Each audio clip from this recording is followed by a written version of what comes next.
Hope you are doing well. I am Devashish Kushwaha and today we have the topic endocrine system and overview. Not only overview, here is the we can discuss about this some topics. Alright. तो चलिए आज के lecture को हम शुरू करते हैं. So what is the endocrine system? Yes. Endocrine system is a complex network of glands responsible for producing and releasing hormones that regulate vital bodily function. It plays a crucial role in growth, metabolism, reproduction, and maintaining homeostasis by communicating signal chemically or across the body. Alright. So endocrine system is a complex network of gland. Endocrine system में आपका एक complex network का gland होता है जिसके अंदर आपकी multiple glands होती हैं और ये आपका जो सिस्टम होता है रिस्पॉन्सिबल होता है आपके हार्मोन्स को प्रोड्यूस करता है, हार्मोन्स को रिलीज करता है. और ये जो हार्मोन होते हैं बॉडी के जो महत्वपूर्ण फंक्शन होते हैं आपके इसेंशियल फंक्शन होते हैं उनको रेगुलेट करने के लिए इम्पोर्टेंट होता है. लाइक आपका क्रूशियल फंक्शन हो गया, लाइक आपका ग्रोथ हो गया, मेटाबॉलिज्म हो गया, रिप्रोडक्शन हो गया, मेंटेनिंग होम्योस्टेसिस हो गया, communicating signal chemical across the body. इस तरीके की जो से आपके रोल होता है इनको प्ले करने के लिए रिस्पॉन्सिबल आपका सिस्टम होता है. इसके अलावा भी सो मेनी फंक्शन है जिसके लिए रिस्पॉन्सिबल होता है और ये आपका नर्वस सिस्टम के साथ कोऑर्डिनेट करके आपका ये वर्क करता है. ऑलराइट, नर्वस सिस्टम और आपका endocrine system. Endocrine is the chemical system होता है, हार्मोन्स होते हैं. जैसा बॉडी को नीड होती है उसके अकॉर्डिंग ब्रेन से मैसेज आता है वैसा हार्मोन्स आपका रिलीज होना शुरू हो जाता है. तो both system are the important, both are the harmoniously work करते हैं बॉडी को आपकी हेल्दी लिविंग के लिए, होमोस्टेसिस के लिए, एक लाइफस्टाइल को मेंटेन करने के लिए. Got it.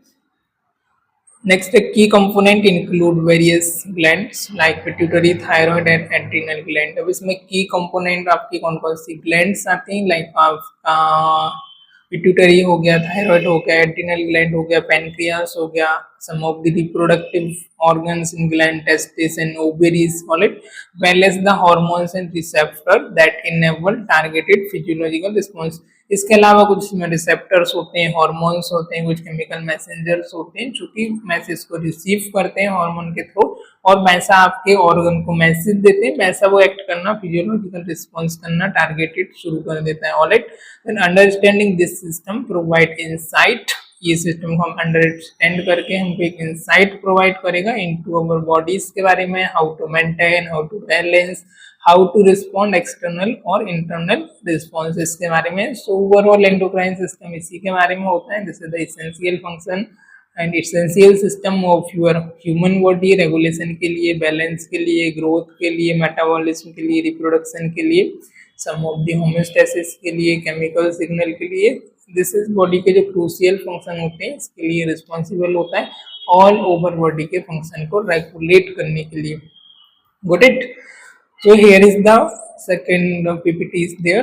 It is the function of key endocrine gland and hormone. अब key endocrine आपकी जो gland है उनके क्या hormones रिलीज करते हैं, क्या उसका फंक्शन है, इस स्लाइड में उसके बारे में हम जानेंगे. तो first is the pituitary gland. Pituitary gland is known as the master gland. Pituitary gland को हम मास्टर ग्लैंड के नाम से भी जानते हैं. It regulate other endocrine gland and is about the size of P. Alright, P के size की होती है लगभग और इसके अलावा जो इतनी भी अदर ग्लैंड है उनका जो फंक्शन होता है उसको रेगुलेट करती है. इसकी वजह से इसको हम मास्टर ग्लैंड के नाम से भी जानते हैं. This is the master gland of human body because all जितनी भी ग्लैंड होती है उनके फंक्शन को रेगुलेट करने का इसका रोल होता है.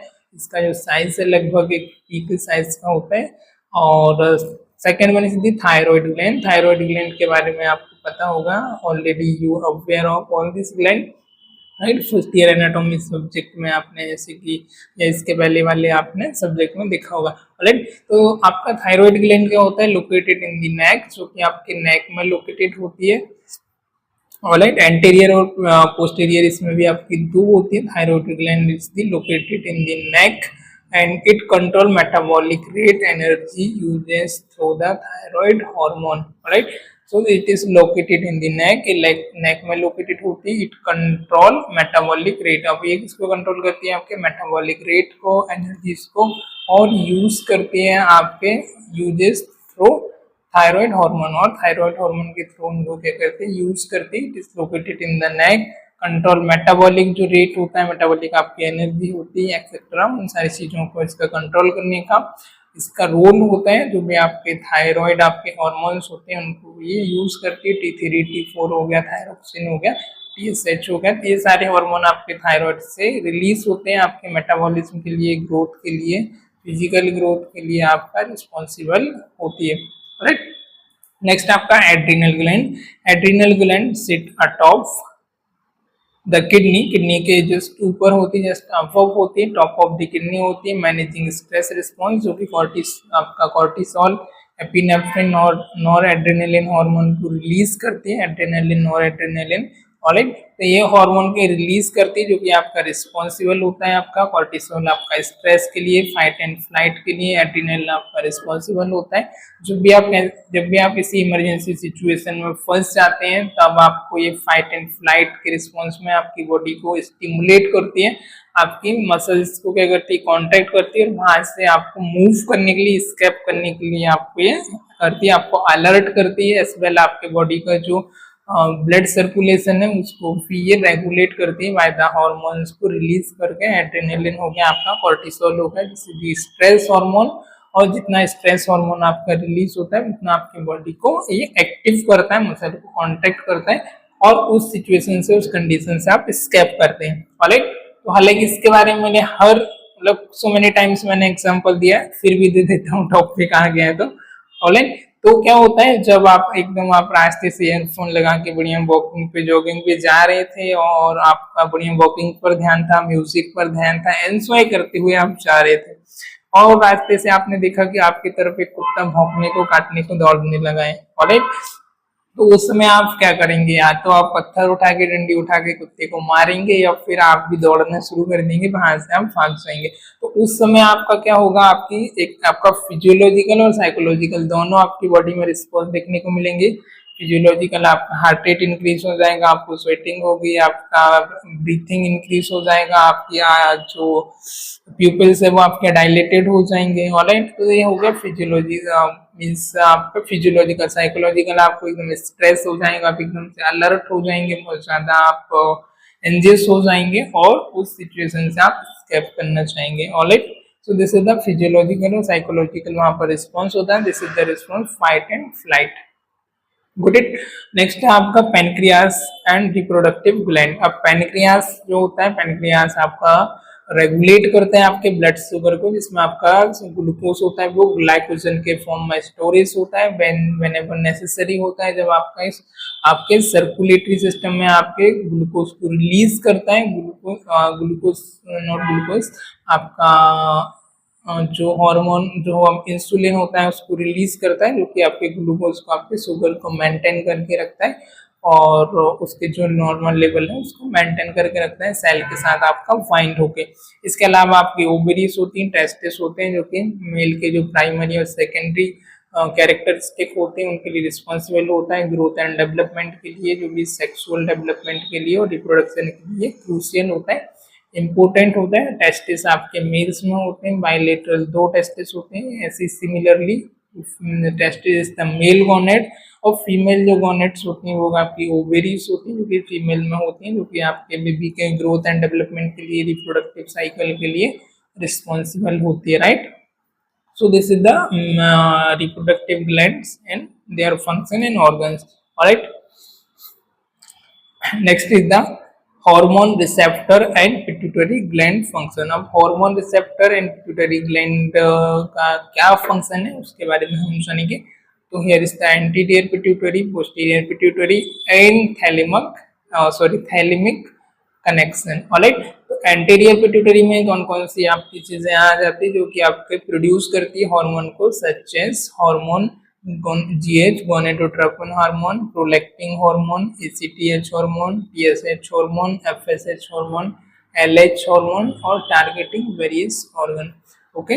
TSH thyroid stimulating hormone, follicle stimulating hormone and luteinizing hormone, right. तो ये जो सारे हॉर्मोन्स एक हाथ से रिलीज होते हैं एंटीरियर पिट्यूटरी ग्लैंड से, जो कि एंटीरियर की साइट होती है आपके नेक में, ये सारे हार्मोन वहां से रिलीज होते हैं। इसके अलावा पोस्टीरियर पिट्यूटरी है, पोस्टीरियर पिट्यूटरी रिस्पॉन्सिबल होती है स्टोर एंड रिलीज, स्टोर करती है रिलीज करती है आपके एडीएच को, जो कि आपका विच रेगुलेट वाटर बैलेंस, जो कि स्टोर एंटी डाययूरेटिक हार्मोन में भी। तो ये क्या करता है आपका रेगुलेट करता है आपके वाटर बैलेंस को, ऑक्सीटोसिन को। Oxytocin is the love hormone होता है आपका, तो ऑक्सीटोसिन को रेगुलेट करता है, वाटर बैलेंस को रेगुलेट करता है। एज वेल इम्पोर्टेंट होता है फॉर चाइल्ड बर्थ के लिए, लैक्टेशन के लिए, आपके चाइल्ड बर्थ हो गए। इसके अलावा जो लैक्टेशन होता है ना, तो ऑक्सीटोसिन और एक और कौन सा लेक्टिन हार्मोन आता है, जो कि आपका लैक्टेशन के लिए, आपका जो मिल्क प्रोडक्शन के लिए आपका रिस्पॉन्सिबल होता है। राइट, तो देखा होगा आपने जब at the time of pregnancy होती है, सेकेंड ट्राइमेस्टर चल रहा होता है, फर्स्ट, जब मैंने ऑक्सीटोसिन और लेक्टिन का उनको इंजेक्शन दिया जाता है। राइट, तो वो इसीलिए दिया जाता है, आपका हेल्प करता है आपके चाइल्ड बर्थ के लिए, एज वेल आपका मिल्क प्रोडक्शन के लिए फीमेल्स में। Got it. नेक्स्ट आपका हाइपोथैलेमिक कनेक्शन। हाइपोथैलेमिक कनेक्शन क्या होता है? The hypothalamic control pituitary function through releasing and inhibiting hormone maintaining regularity feedback loops. Right, hypothalamic connection, hypothalamic control pituitary function. Hypothalamic आपको control करती है आपके pituitary के function को, and through releasing the inhibiting hormone. Right, तो ये क्या करती है आपका हाइपोथैलेमस कंट्रोल करता है आपके पिट्यूटरी फंक्शन को, किसके through?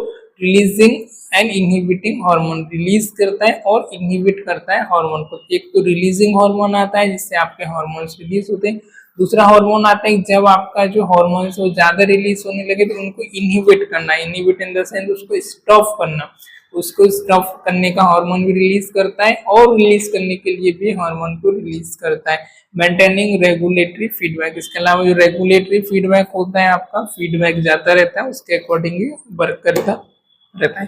For example gonadotropin stimulate growth and cell production, highlighting the importance of precise hormone receptor interaction in maintaining bodily function। alright, तो ये जो स्टिमुलेटिंग हार्मोन होते हैं, ये स्टिमुलेट ग्रोथ को, सेल रिप्रोडक्शन को स्टिमुलेट करता है, हाईलाइट करते हैं आपके importance of precise hormone receptor को, विद इंटरेक्ट करता है मेंटेनिंग बॉडीली फंक्शन के साथ। Good it. So let's move ahead. Next one is the circulatory versus local hormone. Circulatory versus local hormone. So here is the thyroid hormone, T3, T4 hormone, thyroid hormone. This circulating hormone regulate metabolism by influencing energy production at the cellular level. At the cellular level. Okay, this circulatory hormone regulate metabolism by influencing energy production at cellular level। अब ये जो hormone होता है T3 hormone होता है, ये आपका circulatory hormones होता है, जो कि रेगुलेट करता है आपका मेटाबॉलिज्म को, डाइजेशन को, जो भी आपकी बॉडी के अंदर मेटाबॉलिज्म की प्रोसेस होती है उसको रेगुलेट करता है एंड इन्फ्लुएंस करते हैं आपके एनर्जी प्रोडक्शन को एट दी सेलुलर लेवल पर। राइट, एनर्जी प्रोडक्शन होगी, आपके सेल को एनर्जी मिलेगी तो आपकी जो बॉडी का फंक्शन है वो आपका स्मूथली चलता रहेगा, ऑन गोइंग आपकी जो लाइफ लॉन्ग प्रोसेस है वो चलती रहेगी स्मूथली और जेंटली। राइट, अब सेकेंड होता है आपका कैल्सिटोनिन एंड पैराथायरॉयड हार्मोन। कुछ आपके कैल्सिटोनिन होते हैं, कुछ पैराथायरॉयड हार्मोन्स होता है। Calcitonin lower the blood calcium, blood में आपका कैल्शियम होता है उसको कम करता है, कैल्सिटोनिन लोअर करता है ब्लड कैल्शियम को, वाइल पीटीएच पैराथायरॉयड जो हार्मोन्स होता है वो इंक्रीज करता है, increase it and balancing calcium homeostasis, crucial for the bone health के लिए क्रूशियल होता है, नर्व फंक्शन के लिए इंपॉर्टेंट होता है, एसेंशियल होता है, महत्वपूर्ण होता है। जो आपका कैल्शियम है वो, कैल्सिटोनिन है वो आपका कैल्शियम को लोअर करता है, पीटीएच इसको इंक्रीज करता है एंड इट बैलेंसिंग कैल्शियम, और ये आपका कैल्शियम का जो लेवल है होम्योस्टेसिस है उसको भी बैलेंस करके चलता है, मेंटेन करके रखने का भी इसका क्रूशियल रोल होता है। इसके अलावा क्लिनिकल एग्जांपल्स हैं कुछ हमारे, तो हाइपोथायरॉयडिज्म। हाइपोथायरॉयडिज्म क्या? Hypothyroidism causes slow metabolism demonstrating the effect when hormone level or action are disrupted. Alright. Clinical examples are here. Hypothyroidism. Hypothyroidism में क्या होता है? Causes slow metabolism. Metabolism को क्या करता है? Cause करता है, उसे स्लो डाउन करता है. As well आपका demonstrating the side effect.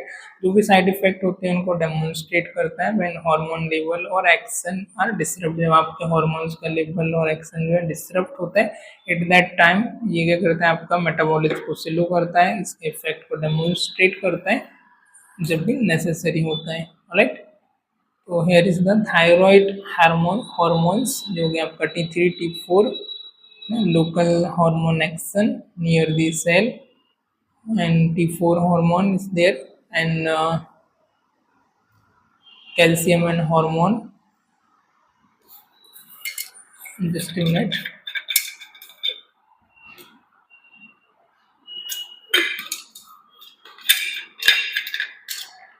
Okay, so next is the chemical classes of hormones and stress responses. Chemical classes of hormones and stress responses. Alright. तो first is there adrenal cortex. First कौन सा है? Adrenal cortex. Second is there adrenal medulla और third is cortisol roles. Alright. तो हम यहाँ पर first देखेंगे. First is the adrenal cortex के बारे में. तो so what is adrenal cortex? Adrenal cortex क्या है? Chemical classes hormone and stress response के अंदर. So adrenal cortex produce steroid hormones like cortisol and aldosterone, androgens, essential for the metabolism and blood pressure regulation. अब जो adrenal का cortex reason होता है, adrenal cortex होता है, वो कौन कौन से हार्मोन को आपको प्रोड्यूस करता है? लाइक आपका स्टेरॉइड हार्मोन को प्रोड्यूस करता है, लाइक जैसे कि such as cortisol, aldosterone, androgens. Essential होते हैं जो हार्मोन्स मेटाबॉलिज्म के लिए एंड ब्लड प्रेशर को रेगुलेट करने के लिए. Second hormone is adrenal medulla. The secrete catecholamines जो क्या करता है? एड्रिनल का जो मेडुला वाला रीजन है वो कौन सा हार्मोन को सीक्रेट करता है? Catecholamine, epinephrine, norepinephrine, which trigger the acute fight और फ्लाइट स्ट्रेस रिस्पॉन्स. ऑलराइट. कौन कौन से हार्मोन को रिलीज करता है? सीक्रेट करता है आपके कैटेकोलामाइन, एपिनेफ्रिन, नॉरएपिनेफ्रिन, जो कि ट्रिगर करते हैं एक्यूटली आपके फाइट और फ्लाइट रिस्पॉन्स के लिए. फाइट एंड फ्लाइट रिस्पॉन्स के बारे में मैंने कुछ समय पहले आपको बताया है. Alright. So didn't need to explain again. Alright. Next one is the cortisol roles. Cortisols का क्या रोल होता है? Cortisol help regulate blood sugar level. Cortisol आपका हेल्प करता है रेगुलेट करने के लिए आपका ब्लड शुगर लेवल को ड्यूरिंग स्ट्रेस की कंडीशंस में. एज वेल आपका इंश्योर करते हैं आपके एनर्जी की अवेलेबिलिटी को फॉर इमीडिएट नीड्स के लिए. इमीडिएट जैसे आपको नीड्स होती है वहाँ पर क्या होता है कि एनर्जी की रिक्वायरमेंट होती है. उस समय क्या होता है? आपका स्ट्रेस की कंडीशन में आपका ड्यूरिंग दी स्ट्रेस आपके शुगर को लेवल करता है, इंश्योर करता है वहाँ पर प्रॉपर मात्रा में एनर्जी की अवेलेबिलिटी हो फॉर इमीडिएट नीड को फुलफिल करने के लिए. ऑलराइट. तो एनर्जी की रिक्वायरमेंट तो होगी जब भी कुछ ऐसी इमरजेंसी सिचुएशन आती है, स्ट्रेसफुल सिचुएशन आती है, तो उस समय नेसेसरी भी ज़्यादा होता है और उसी की वजह से क्या होता है? शुगर का भी ज़्यादा प्रोडक्शन होता है. तो आपने देखा होगा कि किसी को डायबिटीज़ है और डायबिटीज़ वाला पर्सन यदि स्ट्रेस की कंडीशन में है तो उसकी डायबिटीज़ जो है शुगर का लेवल भी इंक्रीज होता है. फिर साइकोलॉजिकल रिस्पॉन्स की वजह से शुगर भी, लाइफस्टाइल फैक्टर की वजह से, मेडिटेशन योगा नहीं करने से, रिलैक्सेशन टेक्निक का यूज़ नहीं करने से, रेगुलर एक्सरसाइज नहीं करने से आपकी शुगर भी इंक्रीज होती है. आप स्ट्रेस और एंजाइटी की कंडीशन में होते हैं. तो ऑलराइट. तो ये सारी जो डिसीजेस हैं ये आपकी मीन्स आपकी साइकोलॉजिकल लाइफस्टाइल आपके फैक्टर की वजह से होती हैं और हम इनको रिवर्स भी कर सकते हैं, इनको हम ट्रीट कर सकते हैं. ऑलराइट. हार्मोन्स आपका रेगुलेटिंग ब्लड ग्लूकोज. कौन कौन से हार्मोन्स आपका रेगुलेट होता है? First endocrine function of pancreas and the pancreas produce insulin. Pancreas आपका इंसुलिन को प्रोड्यूस करता है, इन ग्लूकागॉन को प्रोड्यूस करता है जो कि की हार्मोन होते हैं मैनेजिंग ब्लड ग्लूकोज बैलेंस को मैनेज करने के लिए. एज वेल आपका इंसुलिन इंसुलिन को प्रोड्यूस करता है जो कि आपके लो करता है आपको ब्लड ग्लूकोज को by enabling cellular uptake, right. Cellular के साथ ये बाइंड होता है, सेल्यूलर अपटेक के अंदर इनसाइड होता है और आपके इंसुलिन को ग्लूकोज को लो करता है and critical for the energy storage and use. इसके अलावा क्रिटिकल होता है आपका एनर्जी स्टोरेज के लिए और एनर्जी की यूज करने के लिए, करेक्ट।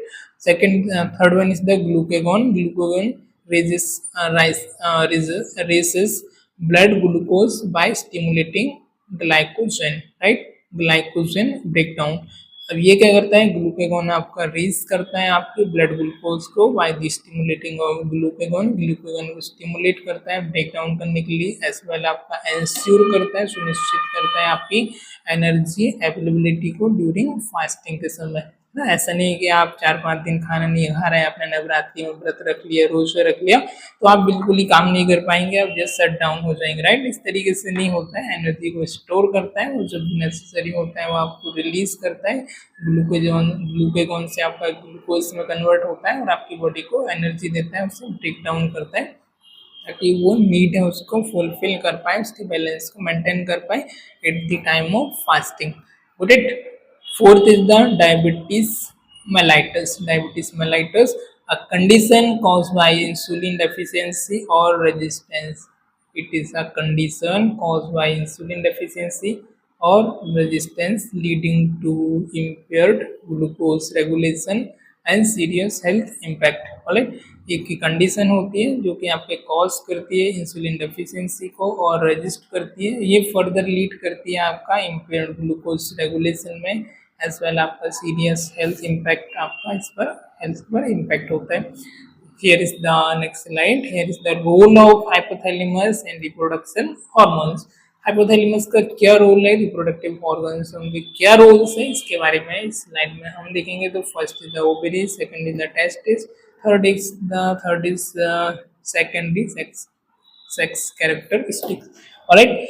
तो ओवेरीज क्या होती है आपकी, ओवेरीज प्रोड्यूस करती है आपकी एस्ट्रोजन को, प्रोजेस्टेरोन को, जो कि आपका सेक्सुअल एंड रिप्रोडक्टिव हार्मोन होता है, which suffer female sexual development, reproductive cycle, natural cycle and pregnancy में आपका हेल्पफुल होता है। सिमिलरली आपका मेल गोनेट्स होते हैं आपकी टेस्टिस, टेस्टिस आपकी 2 नंबर इन होते हैं, ओवेरीज में आपकी 2 नंबर इन होती है, ओवेरीज इनसाइड होती है वुमेन्स में, टेस्टिस जो होती है आउटसाइड होते हैं and may be produce testosterone, जो कि टेस्टोस्टेरोन को प्रोड्यूस करते हैं, जो कि इसेंशियल होते हैं फॉर मेल के रिप्रोडक्टिव डेवलपमेंट के लिए एंड सेकेंडरी सेक्सुअल कैरेक्टरिस्टिक के लिए। सेकेंडरी सेक्सुअल कैरेक्टरिस्टिक मतलब मैस्कुलिन होना, बियर्ड का ग्रोथ होना, हेयर का ग्रोथ होना, तो ये सारे सेकेंडरी कैरेक्टरिस्टिक होते हैं, वॉइस का कर होना, वॉइस आपका सूथिंग होना, ये सारी चीज़ें।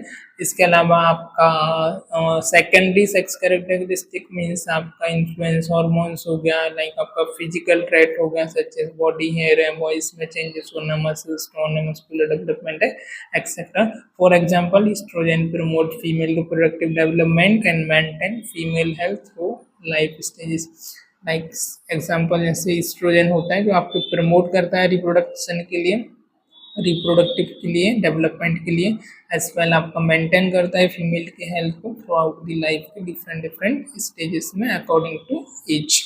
Next is the hormones from the hypothalamus and T and their action. अब हाइपोथैलेमस के कौन कौन से हार्मोन्स हैं, इनका क्या क्या एक्शन है, तो hormones type. The hypothalamus secrete steroid, peptide, and amine hormones that exert diverse physiological effect. Alright, hormone type में हाइपोथैलेमस आपको सीक्रेट करती है, लाइक आप स्टेरॉइड को, पेप्टाइड को एंड एमाइन हार्मोन्स को, जो कि आपका एक्सर्ट करता है आपके डाइवर्स फिजियोलॉजिकल इफेक्ट में। Second the mechanism of action, hormones bind to specific receptor, जो हार्मोन्स स्पेसिफिक रिसेप्टर के साथ बाइंड होते हैं, ट्रिगर करते हैं आपके सेलुलर रिस्पॉन्सेस को, इधर by the influencing gene expression और एक्टिवेटिंग सिग्नल पाथवेज। ऑलराइट, इसके साथ आपका इधर आपका इन्फ्लुएंस करते हैं आपके जीन एक्सप्रेशन को, आपका एक्टिवेट करता है सिग्नलिंग पाथवेज को। Third one is the steroid hormone. Steroid hormone, this penetrates cell membrane to find cellular receptor regulating gene transcription and long-term cellular function. Alright, so this penetrate cell membrane को penetrate करता है, bind करते हैं आपके cellular receptor के साथ, as well आपका regulate करता है जो भी आपके जीन के ट्रांसक्रिप्शन हो गए, लॉन्ग टर्म आपका सेलुलर फंक्शन के लिए भी ऑल्सो रिस्पॉन्सिबल होता है. आई होप यहाँ तक आपको क्लियर हुआ होगा. So let's move on. Next है हमारा anatomy and feedback mechanism of the pituitary gland. Alright, so first is the negative feedback. This common regulator mechanism maintain homeostasis by reducing hormone secretion when target level are sufficient. Alright, so this common regulator, ये this is the common regulator mechanism होता है जो कि maintain करता है आपके homeostasis को by the reducing hormones का secretion को reduce करता है, as well आपका maintain करता है homeostasis को and when target level are sufficient. जो target level है वो sufficient हो जाता है तो नेगेटिव फीडबैक आपके ब्रेन को जाता है कि भाई अभी इतना फुलफिल हो गया है, 1 लीटर आपको रिलीज करना था तो 1 लीटर हो गया, अभी थोड़ा सा रिलैक्स करो, रेस्ट करो, आफ्टर सम टाइम जब डेफिशिएंसी होगी तो वापस से आप रिलीज करना. तो this is the negative feedback. Positive क्या होता है? पॉजिटिव इसके जस्ट अपोजिट होता है. It is amplifies the physiological response such as during child birth with oxytocin release. अब जैसे चाइल्ड बर्थ हो रहा है तो चाइल्ड बर्थ के समय ऑक्सीटोसिन की ज्यादा रिक्वायरमेंट है तो ब्रेन को मैसेज आता है कि बाबा ऑक्सीटोसिन आप रिलीज करो. ऑक्सीटोसिन रिलीज करोगे तो चाइल्ड बर्थ में वो हेल्प करेगा, मिल्क प्रोडक्शन में वो हेल्प करेगा, तो वैसा रिक्वायरमेंट के समय वो रिलीज होता है. This is the positive feedback हो गया. Good it. Third one is the glucose regulation example. Glucose को रेगुलेट करता है means negative feedback control blood glucose by insulin and glucagon to keep level with in the healthy range. Alright, glucose regulation का एक best example is here कि जो negative feedback होता है वो कंट्रोल करता है आपके ग्लूकोज ब्लड ग्लूकोज को बाय द इंसुलिन और ग्लूकागॉन और इंसुलिन का रिलीज होता है तो जो लेवल को क्या करता है विद इन हेल्दी रेंज में, नॉर्मल रेंज में उसको मेंटेन करके रखता है, बैलेंस करके रखता है. This is the mechanism of anatomy, feedback mechanism of the pituitary gland और another gland. Right, here is the next slide is the function and disorder of the pituitary gland. क्या क्या disorder हो सकते हैं? Could it be last slide? It may be. And here is the function and disorder of the pituitary gland. आपके pituitary gland के क्या क्या function, क्या क्या disorder हैं? तो first is the disease association. Disease आपका association like आपका pituitary dysfunction can cause diabetes insipidus, thyroid disorder and abnormal growth pattern. Alright, pituitary dysfunction can cause diabetic insipidus, thyroid disorder, abnormal growth pattern को आपका cause करता है. Third reason तक cause क्या हो सकते हैं? तो this disorder arise from the genetic abnormalities, environmental insult, trauma and as well आपका life factor affecting gland function. Third is the early detection and research, timely diagnose, improve treatment outcome, ongoing research, explore innovative therapies for endocrine disorder, advancement in understanding pituitary anatomy, physiology, fuel new treatment modalities, enhancing patient quality of life. Got it? तो आज के lecture में फिलहाल इतना ही. I hope you enjoying this lecture. आपके lecture अच्छा लगा होगा, लेक्चर आपको पसंद आया होगा. इन केस फर्दर एट आपका कोई डाउट है तो you can leave your comment in the comment box. I will give the answer. Alright, so let's sum up quickly. यहाँ पर हमने देखा एंडोक्राइन सिस्टम के बारे में, इसके अंदर क्या क्या चीज़ें हमने पॉइंट आज की इस पर्टिकुलर स्लाइड में कवर की. Battery 10%. So here is the हमने देखा ओवरव्यू इसका, आपके एंडोक्राइन की जो कौन कौन से आपके एंडोक्राइन ग्लैंड है, इनका की रोल एंड की फंक्शन क्या होता है उसके बारे में हमने जाना. हार्मोन्स का रिसेप्टर एंड पिट्यूटरी ग्लैंड के बारे में जाना, कौन कौन से रिसेप्टर होते हैं, कौन कौन से आपके पिट्यूटरी ग्लैंड का फंक्शन है उसके बारे में देखा. इसके अलावा हमने सर्कुलेटिंग वर्सेस लोकल हार्मोन्स के बारे में जाना, क्या क्या आपके सर्कुलेटरी एंड लोकल हार्मोन्स है. केमिकल क्लासेस के बारे में देखा, chemical classes of hormone stress response like adrenal cortex, adrenal medulla और cortisols का क्या रोल है उसके बारे में. हार्मोन रेगुलेशन, ब्लड ग्लूकोज में इसका क्या रोल होता है उसके बारे में देखा, like endocrine function, pancreas, insulin, glucagon and diabetes mellitus. Role of the hypothalamus and reproduction hormone, और हाइपोथैलेमस का क्या रोल होता है, रिप्रोडक्टिव हार्मोन कौन कौन से हैं, लाइक टेस्टिस, ओवरीज, जो ग्लैंड है उनके बारे में, एज वेल उनके हार्मोन के बारे में जाना।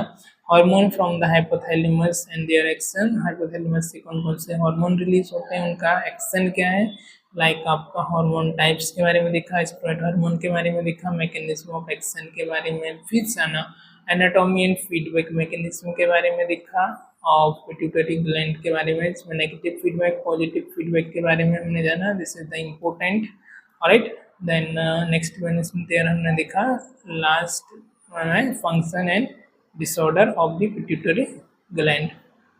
ऑलराइट, सो चलिए, keep learning, keep growing, bye bye.